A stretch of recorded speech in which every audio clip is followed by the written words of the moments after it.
ಕೇಂದ್ರ ಸರ್ಕಾರ ಇಂದು ಮಂಡನೆಯಾದ ಬಜೆಟ್ನಲ್ಲಿ ನವೋದ್ಯಮ ಉತ್ತೇಜನಕ್ಕೆ ಹಲವು ಕ್ರಮಗಳನ್ನು ಪ್ರಸ್ತಾಪಿಸಿದ್ದು, ಮೂಲಸೌಕರ್ಯ ವೃದ್ಧಿಗೆ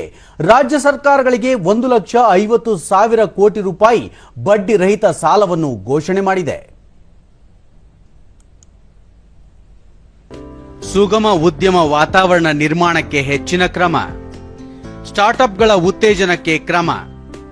ಗುಡ್ಡಗಾಡು, ಸಣ್ಣ ಪಟ್ಟಣಗಳು ಮತ್ತು ಈಶಾನ್ಯ ಭಾರತದ ಇತರ ಜಿಲ್ಲೆಗಳಿಗೆ ಉಡಾನ್ ಯೋಜನೆ ವಿಸ್ತರಣೆ, 500 ಕೋಟಿ ರೂಪಾಯಿ ವೆಚ್ಚದಲ್ಲಿ ಕೃತಕ ಬುದ್ಧಿಮತ್ತೆ ಉತ್ಕೃಷ್ಟ ಕೇಂದ್ರ ಸ್ಥಾಪನೆ,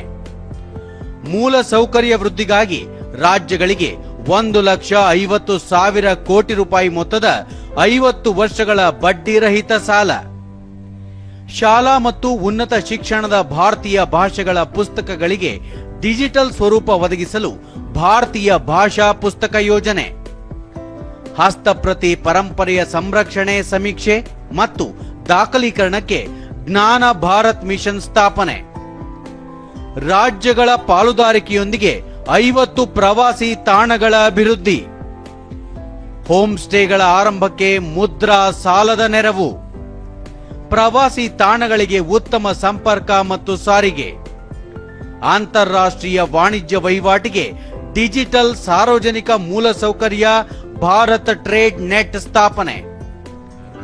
ಸಬ್ಕಾ ವಿಕಾಸ್ ಸಾಕಾರಕ್ಕೆ ಮುಂದಿನ 5 ವರ್ಷಗಳು ಅತ್ಯುತ್ತಮ ಅವಕಾಶ, ಕ್ಯಾನ್ಸರ್ ಮತ್ತಿತರ ಕಾಯಿಲೆಗಳ ಔಷಧಗಳ ಪಟ್ಟಿಗೆ ಹೆಚ್ಚುವರಿಯಾಗಿ 36 ಜೀವ ರಕ್ಷಕ ಔಷಧಗಳ ಸೇರ್ಪಡೆ, ಮೂಲ ಕಸ್ಟಮ್ ಸುಂಕ ವಿನಾಯಿತಿ.